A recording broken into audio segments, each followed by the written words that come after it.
Bonjour, aujourd'hui la chance de recevoir la nouvelle génération de vignerons à Chénat. Bonjour. Bonjour. Hugo Foisel, Angela Griblier, qui viennent nous présenter leur premier vin, le premier nourrisson entre guillemets. Mais avant d'en arriver là, quel est votre parcours? Pourquoi avoir créé un domaine et pourquoi Chénat? Donc c'est un domaine qui n'a pas été créé par nous. D'accord. Ça s'appelle le domaine des jeunes pousses parce que c'est un domaine qui a pour vocation d'être une pépinière de jeunes vignerons. 5 hectares, 26 de vignes entre Beaujolais Village, Emeringes et Chénat, et une maison avec du coup une partie habitation et une partie cuvage, et qui mettent du coup cet outil à disposition à des jeunes qui ont pour vocation de devenir vignerons, mais qui ne sont pas forcément issus de familles vigneronnes. Vigneron. Est-ce que c'est votre cas? Exactement. Quel est l'âge moyen du vignoble? À peu près. Plutôt âgées, on va dire. D'accord. Les plus jeunes ont 40 ans et les plus vieilles, elles ont plus de 100 ans. D'accord. On est sur une bonne moyenne à bien 60 ans, quelque chose comme ça. D'accord, donc c'est déjà intéressant aussi. Oui, c'est rassurant on d'avoir a plutôt des vieilles vignes. Ouais.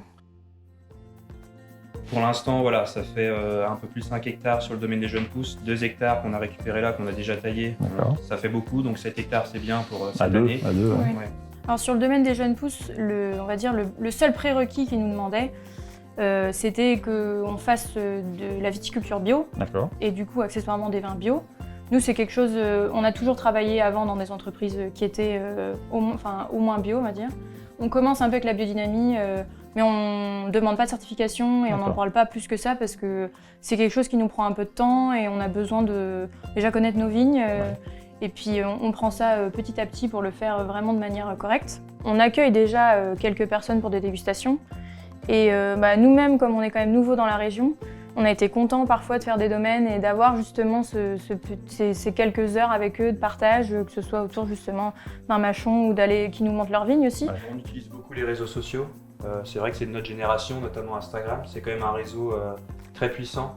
Avec un seul clic, on peut être en contact avec un importateur de Singapour ou norvégien. Ça nous est déjà arrivé. Ouais. Donc c'est vrai que ça va être pas le seul outil, mais ça va en faire partie pour prendre des contacts. Surtout qu'en ce moment, pour voyager, pour se déplacer, c'est pas évident. Donc voilà, c'est vraiment un outil qu'on utilise et qui est quand même assez efficace. On connaît pas mal de vignerons qui vendent une bonne partie de leur production comme ça. Au plaisir de vous retrouver avec un vigneron de Chénat, bien entendu.